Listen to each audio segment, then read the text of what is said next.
Arratsaldeon, ongi etorriak denori Azkuna Zentroara eta eskerrik asko arratsalde hau gurekin pasatzea aukeratzeagatik.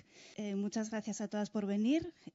Vachon es neoyorquina, productora de cine y cofundadora de la mítica Killer Films, que es sin duda la principal productora de cine independiente americano.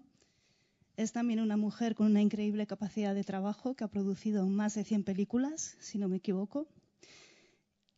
Y es además una productora muy comprometida con su oficio y con su vida personal, con su vida social. Es una productora que ha hecho apuestas arriesgadas, que ha dado voz a nuevos talentos, que ha dado voz a la diversidad. Y en su filmografía encontramos muchos personajes femeninos y LGTB que muchas veces tienen el papel protagonista y son los que llevan el peso de la historia, cosa que también nos gusta mucho. Es una productora típica que desde una práctica independiente y comprometida ha conseguido colocar sus películas en los principales circuitos de festivales y acercarlas a un gran público. Y bueno, sin ir más lejos, yo creo que este año ha presentado como 4 películas en Sundance, ha estado en Cannes, en Venecia, en San Sebastián. Y aquí, ayer presentó Wonderstruck, la última película de Todd Haynes, producida por ella, como todas las películas de este director. La podremos ver aquí la semana que viene, mucho antes de su estreno comercial en las salas de cine, que será en marzo, así que os recomendamos a todos que vengáis el miércoles a ver esta película, que es fantástica. Os recuerdo además que tenemos en este momento un ciclo dedicado a ella, todos los miércoles en la Cinemateca, y es un ciclo que además de darnos la oportunidad de ver grandes películas, pues queremos que sirva de homenaje a esta productora y a su trayectoria. Muchas gracias por aceptar la invitación y os recuerdo que el próximo miércoles podemos ver Wonderstruck antes de su estreno comercial.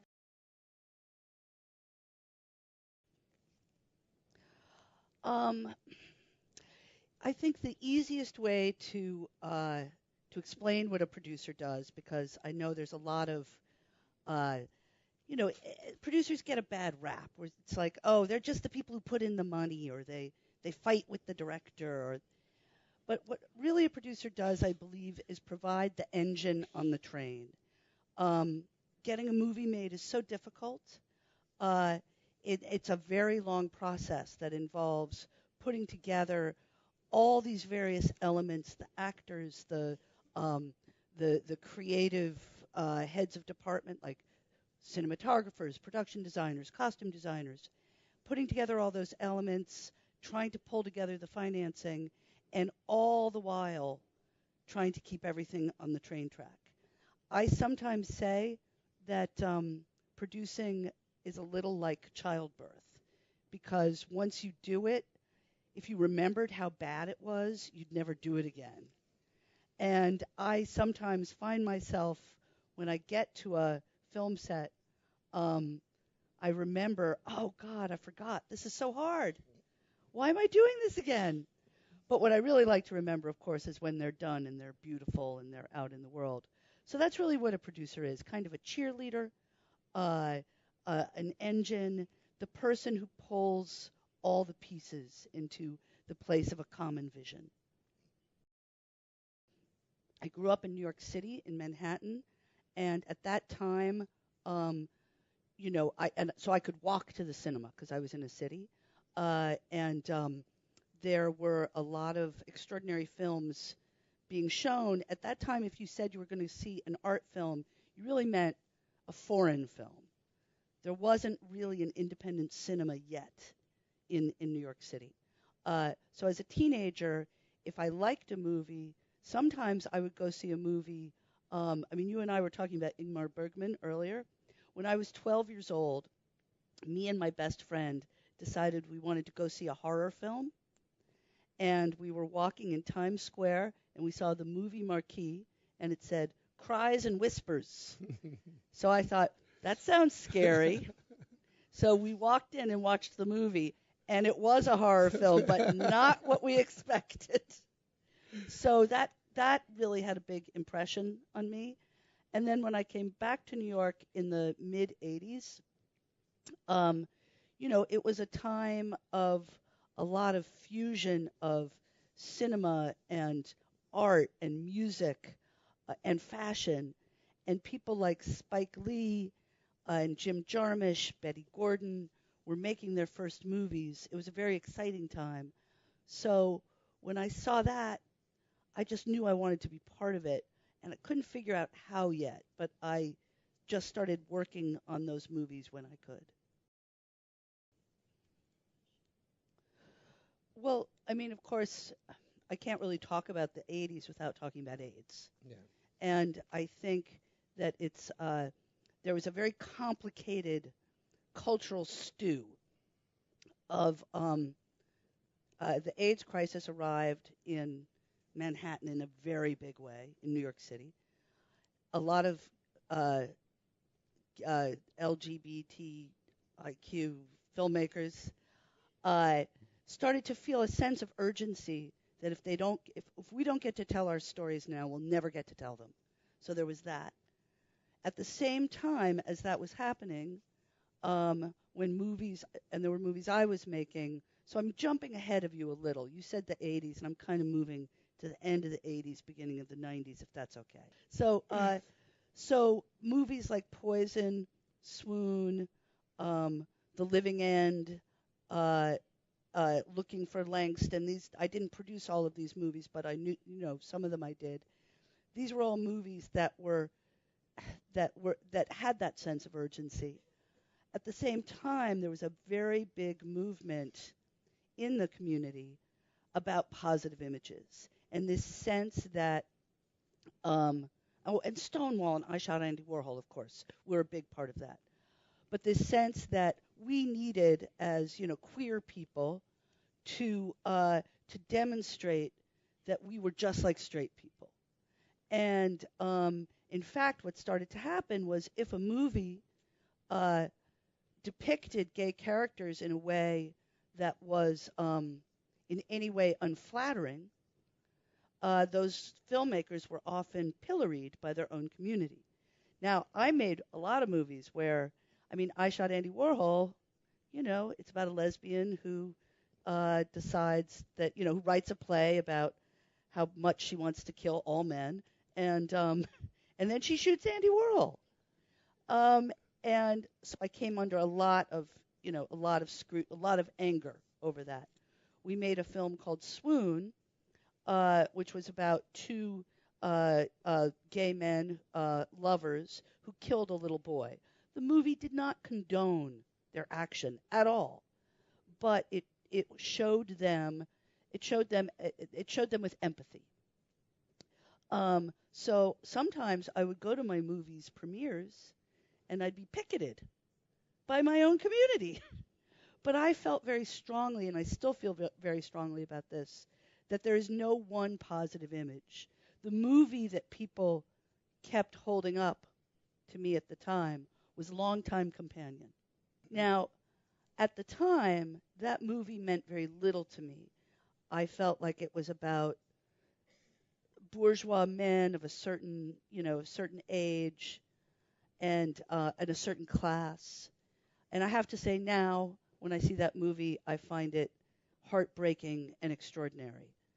But the only reason I use that example is because there's no one positive image, and the idea that that the queer community was trying to fit us into a box made me so angry. So there was a film that also came out at that time that I didn't make called Basic Instinct. Remember that film? Sharon Stone. So again, that movie, it started its run in New York, and the LGBTQIT, et cetera, community came out with their picket signs, and I was like, this is a movie about a rich lesbian who kills men. To me, that's kind of a positive image, or it can be one. Well, yes, I was often in a bar, but I'm trying to really. It's a good question, and I'm trying to really think myself back there a little bit, because there was so much. AIDS overshadowed everything because there was at the end of the day, the community was united, as united as our community ever gets, to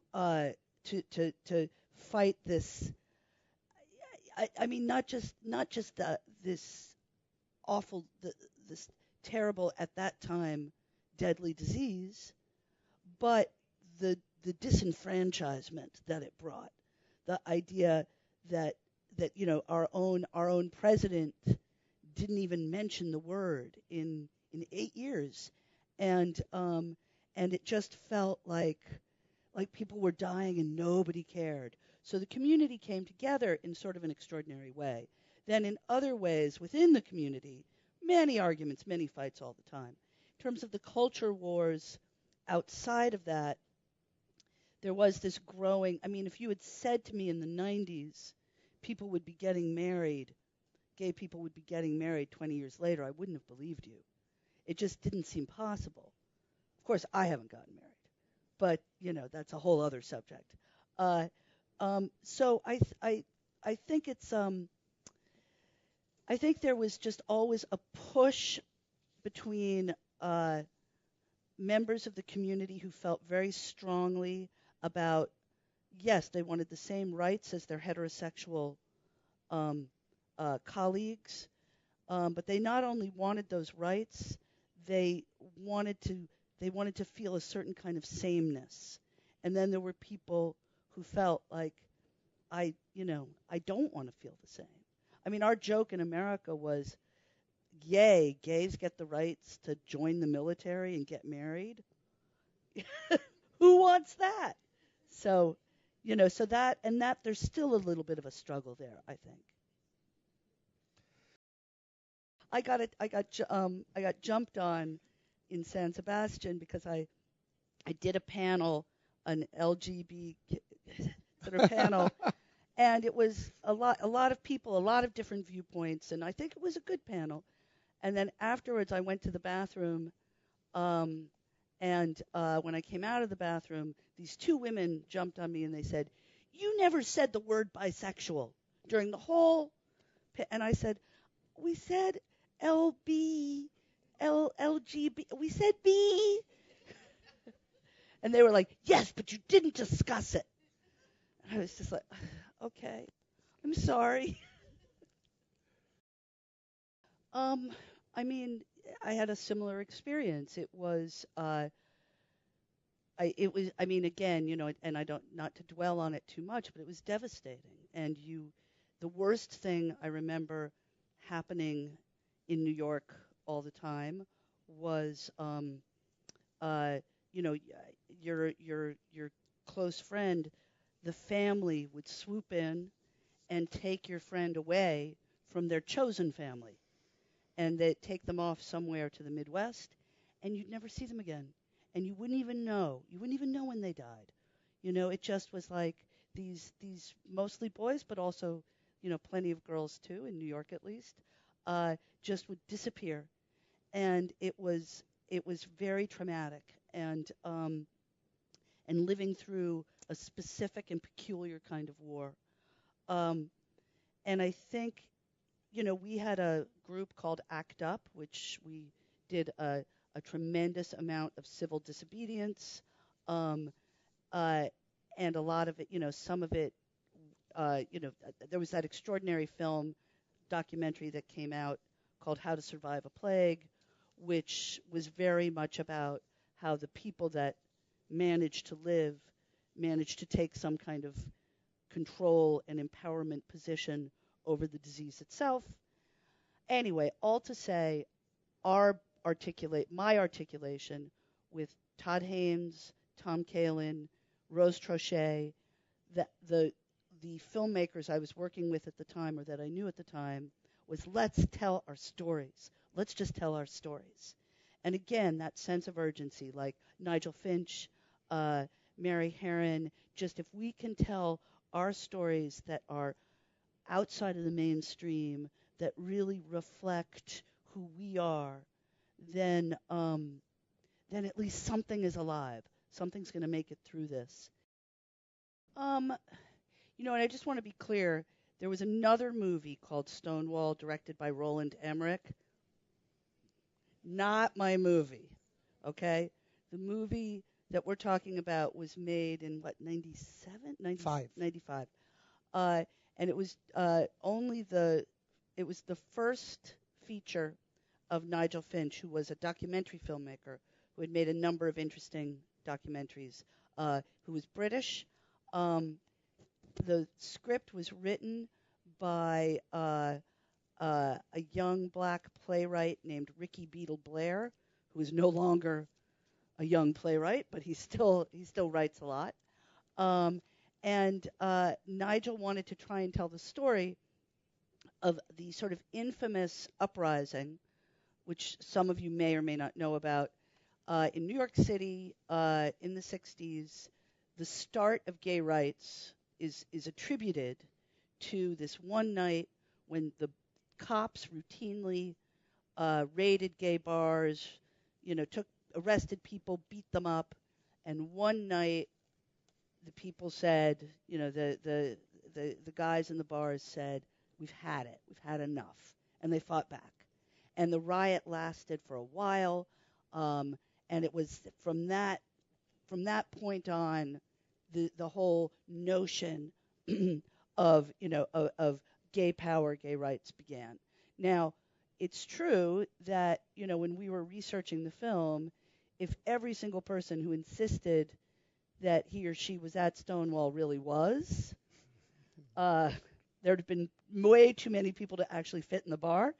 So there's a lot of mythology, there's a lot of legend, but the one thing that is very clear that was not in the Roland Emmerich film is that most of the people who participated in the riot were the disenfranchised. They were drag queens, they were people of color, they were people who had nothing left to lose. And that we tried to really give a sense of in the movie. Anyway, it was working with Nigel. He was wonderful to work with. He had AIDS as we were making the film, but he was in good health.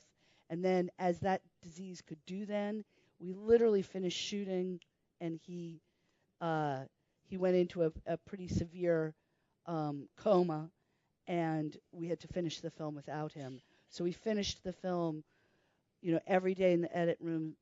All our arguments would be, well, I think Nigel would. Well, no, I think, and I'm sure he would have loved that, that dissent. But it's a movie I haven't thought about in a while because it's almost a little out of fashion. It's a movie with a tremendous amount of heart, and the heroes are very clear. It's not ambiguous. It absolutely glorifies drag queens in the best possible way, without any irony whatever. And it gave a lot of people, I just remember, all these drag queens with Eva Destruction, Lucy Tania, Hedda Lettuce, all of them coming in on the call sheet who had never gotten to be in front of the screen before. It was a blast.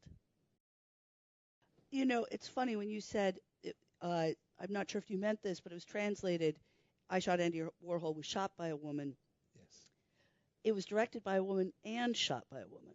So the cinematographer actually was also a woman, which it's hard to explain how unusual that was. Wow. And it was a woman named Ellen Curris who's gone on to have an extraordinary career. And I think this was, if not her first, it was maybe her second or third film. So the fact that you had a woman directing and a woman shooting, now it's a little bit more common, but at the time, it was insane.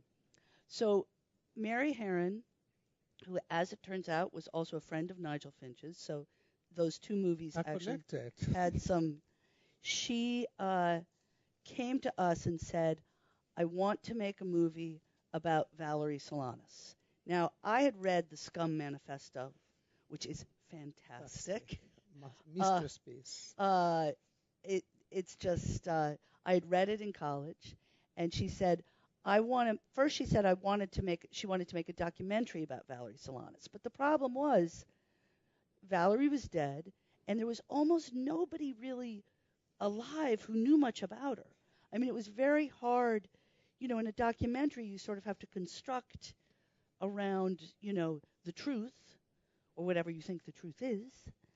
Um, and I said, Mary, we can't do a documentary. We have to be in a form where we can take a little liberty. So she wrote a very strong script, but again, it stuck very closely to what she thought was the truth. And there was so much we didn't know. And I started to understand that in a narrative film, you could be very true to the story, but still take a lot of cinematic liberties, as long as you were true to the essence of the story you wanted to tell. So that's what we did. And I think one of the best things about I Shot Andy Warhol was Lily Taylor, Yeah. who, Mary took one look at her and was like, that's the girl, that's the one.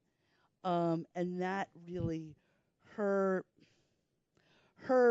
sort of, her appetite for Valerie was so great. The other great thing is Jared Harris's Andy Warhol. And, when Mary told me she wanted Jared Harris to play Andy Warhol, I looked at him. He was like, kind of a rugged guy, seemed very straight to me. Seemed like a guy who would go watch football and drink beer. And I was like, really? And then he came in, and she was absolutely right. He was amazing. He just became Andy. It's like he changed himself physically. He didn't. He just was able as an actor. Anyway, that's really how it came together. And it's still one of my favorite movies I've ever made. The thing is, the Andy Warhol Foundation cooperated with us. That's why we have all the Andy Warhols in the movie, all his paintings, not the original ones, of course, but they let us make reproductions. I think the audience, people were really, there wasn't, as you said before, this kind of movie with a female protagonist who was so complicated and not traditionally heroic in any way. There weren't movies being made about women like that. And one of the people in the Velvet Underground community said to me, "You made a movie that glorified Valerie Solanas." And I said, "Did you see the movie?" Because we didn't. We really didn't. And he said, "No, and I'm not going to." So what are you going to do? John Cale actually was our composer, so he obviously also understood that we weren't glorifying her. You can have empathy without glorifying the character. I don't think anybody sees that movie and feels like, yay, when she shoots him. I think that you think, oh, Valerie, now you've really fucked up. It was a long time ago. I think that the reviews were, it was definitely one of those movies that people discovered later. So it came out, it did okay, very okay. I remember a couple years later, I was watching, I had HBO on, and it came on, and I couldn't stop watching it, and my girlfriend was in the other room, and I kept yelling, "This is so good! Why didn't it make more money?" But I Shot Andy Warhol is one of those movies that people discover later, and they think they're the only ones who've ever discovered it. And that's good. That's kind of what makes an almost cult movie, because I've had people tell me about it, be like, I saw this really cool movie that you would really like. And I was like, and I don't even want to say, guess what? I made it. But that's, I think, something that if a movie can have that kind of life, that's a really great thing. How did the movie come about? Parece otro personaje femenino de I Shot Andy Warhol a Boys Don't Cry. Parece que hay una evolución o un desarrollo bastante lógico.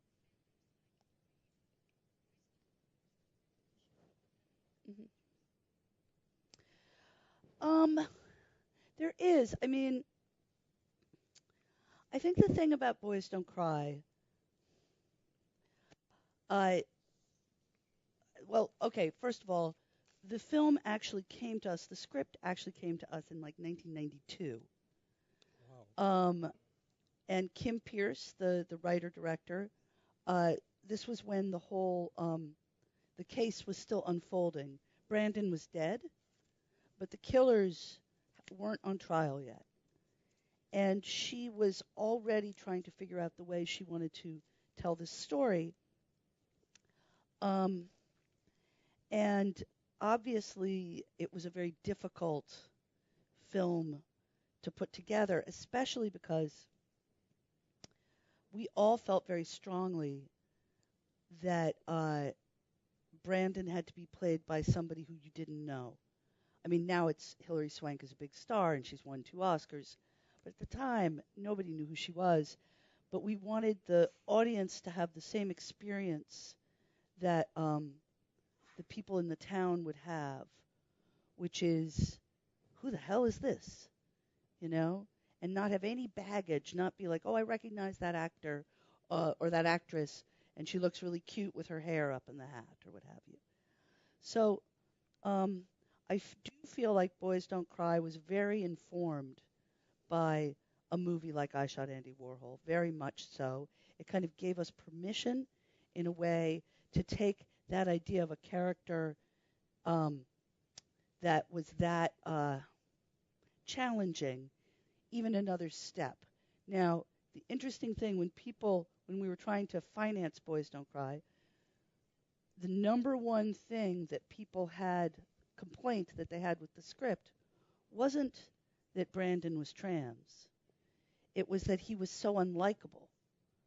They would read the script and say, he's so unlikable. He fools everybody. He's cheating on her, and he's stealing from them, etc. He's such an unlikable character. And we knew that was all going to be about the performance. And that if we got the right, again, the right actor, the same way Lily turned Valerie into somebody that you could actually understand. Like Hillary turned Brandon, or the Hillary and Kim collaboration, turned Brandon into somebody that you not only, that your empathy was endless for. So I remember there was a reporter who used to write a lot for American gay publications,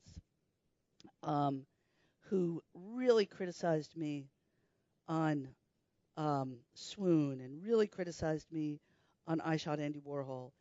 And he came up to me and he said, the community likes this one. And I was a little like, oh, well, screw you, Anyway, yes, it was a big celebration. And it was really the idea that a movie like that, I mean, it wasn't just the subject matter. Also, it was a first-time director, a woman. It was made for nothing. It was really a very singular auteur vision. The idea that a movie like that small, that specific, could cross over was extraordinary, and that she could win the Oscar, it was unbelievable. It was unbelievable.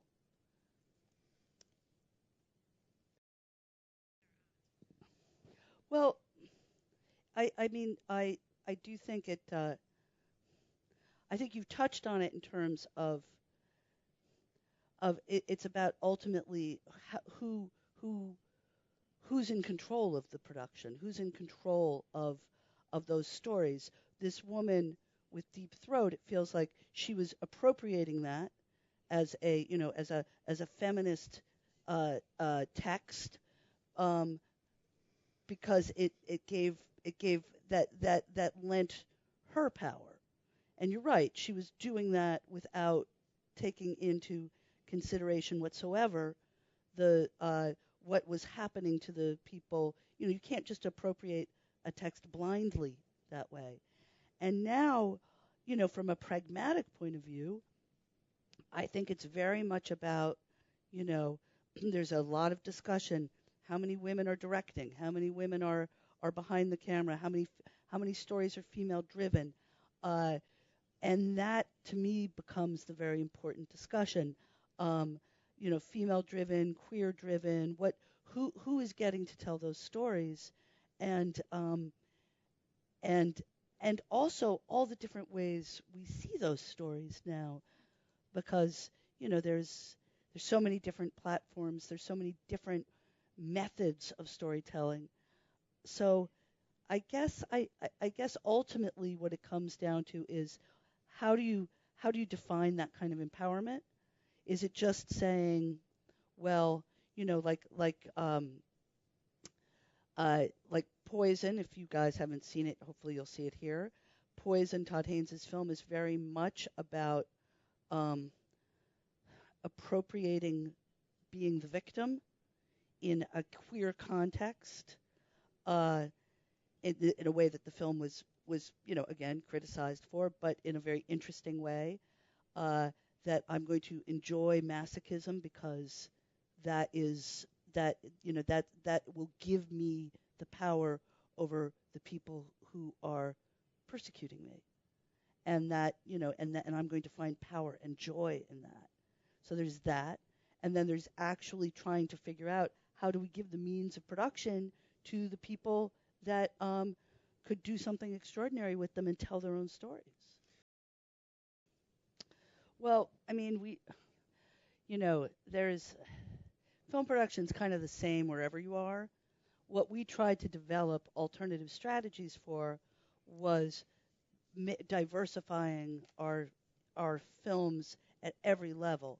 And I think it makes a difference not just having like a female cinematographer, but also having a woman moving the lights, or a gay person, or just and people who aren't white. I mean, the film industry I walked into, even the New York independent film industry, was white and male. And the idea that you could change that was really, it felt like it took a long time. It has changed a lot. And when I see film crews now, I mean, we used to see like a girl dolly grip, and we'd be like, oh, wow, look at her pushing that dolly. And now now we see it all the time. Um, so, so again, I'm a pragmatist, and I really believe that if you can start that kind of diversity, that kind of inclusiveness from the ground up, it changes everything eventually. Maybe not as fast as you want, but eventually. Estupendo. I think I actually, and I apologize because I think I'm going to sort of answer your question with as if it's a question I'd rather answer, if that's okay. Uh, because I think I know what you're getting at, but in a slightly different way. I think one of the big things that's happening in production is simply there are so many different kinds of storytelling happening now. There's television, there's movies, there's all these different platforms. There's things we watch on our iPhones, and you can't ignore the fact that the way you consume media, the way we consume media, adjusts the stories that we tell. And what comes with that is an extraordinary amount of diversity because there's more accessibility. So, your idea of entertaining is very different from my idea of entertaining. Well, I don't know you; it might not be, but if you decide, you only want to see stories that are geared at a very specific um, group of people, you can, and I think as with everything, there's a lot of joy and complication in that. All to say, inevitably, because of that, There have been people who have been able to create stories for very specific audiences that are very specific to them. Does that make sense? Again, in America, we don't have any public subsidies, so there's no money from the government.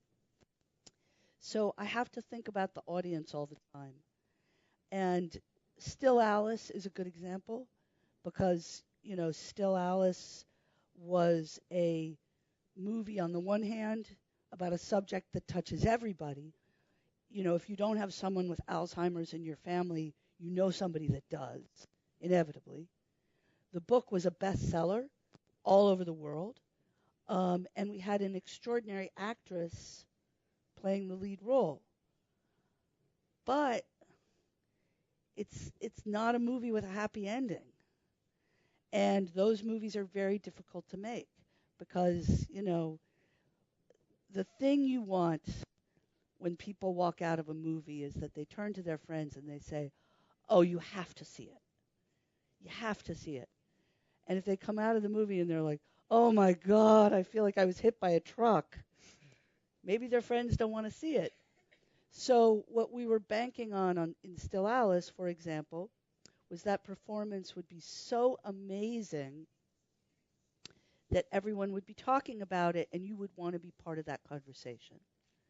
So we took all of those pieces and figured out what the right amount of money was to make that film. Does that make sense? And that's how we got that film made. That's an example. And I use that example because it's got, because it won the Oscar. So obviously we guessed right. But that's kind of the same thing we do for every film. Kids actually, the young man who wrote the screenplay, Harmony Korine, he joined a kind of group of kids, skateboarders, in Washington Square Park, and most of the kids were cast from that group.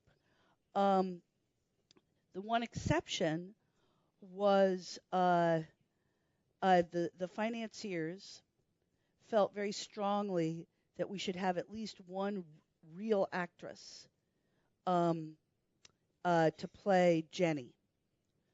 So we cast an actress who ended up not appearing in the film, but who was a young actress at the time who was on a sort of rise. And we cast her and realized pretty quickly, like her style was so different from the other kids, it just didn't work.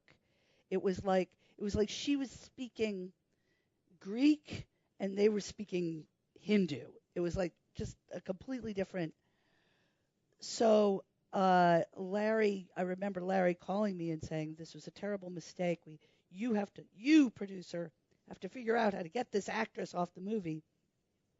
And I want to hire Chloe, who was also kind of part of that group." Rosario Dawson really was found on a street corner. Larry walked past her and was like, "Wow, she's amazing looking. I think she'd be great for the film." She, of course, was like, "I'm not going to call this old man and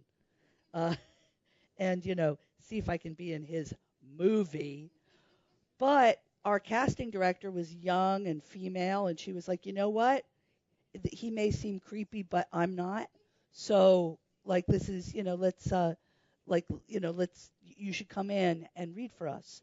So there was, I have to say, there was an integrity to the way the kids were casting kids that you really can see. So I'm glad you saw it. I have no crystal ball, but I do feel I do feel like there has already been a kind of extraordinary revolution on the small screen in television, where there's been, an extraordinary number of shows and miniseries and limited series and episodic series that have explored the lives of LGBT people in ways that have been really interesting and extraordinary. And one thing I say all the time is, maybe it's time to stop calling ourselves filmmakers. It's time to call ourselves storytellers and start talking more about the stories we tell rather than the platforms that we take them out on. And those distinctions between what makes something theatrical and what makes something suitable for the small screen, I don't think I still think they're very distinct, but I think that as storytellers, we have to start looking at the stories we want to tell with that in mind. You know, I've always find it difficult to discuss if we've made progress while I'm in the middle of, you know, of just trying to make the movies that we make. I never make a movie or a show or anything specifically because, I think it will be good for my community. I don't make homework movies. I don't make spinach movies. I really make things that I hope provoke and tantalize and cause discussion and most of all entertain. So I never want to make something that's good for you. What we have coming up, we have Paul Schrader, Paul Schrader's new movie, which is called First Reformed and is very fucked up in a great way, with Ethan Hawke and Amanda Seyfried. I'm not sure when it's coming to Spain. But you told me you think it's coming in November. So maybe it's coming in November. We also just had a film that played at the Toronto Film Festival that is a love story between Ellen Page and Kate Mara called My Days of Mercy, which was directed by a young female Israeli director named Talia Zer. Those movies check many different boxes.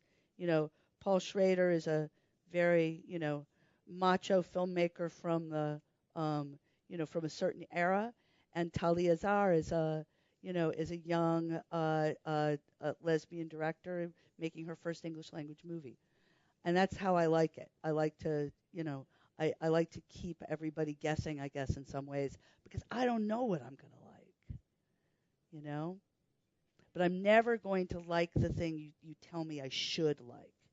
And I hate it when I hear that word should. When I'm told, like, oh, well, people should go see this film. Who wants to go see a movie you should see? You want to go see a movie because you want to, because you want to be part of that conversation, because you want to be part of that cultural experience.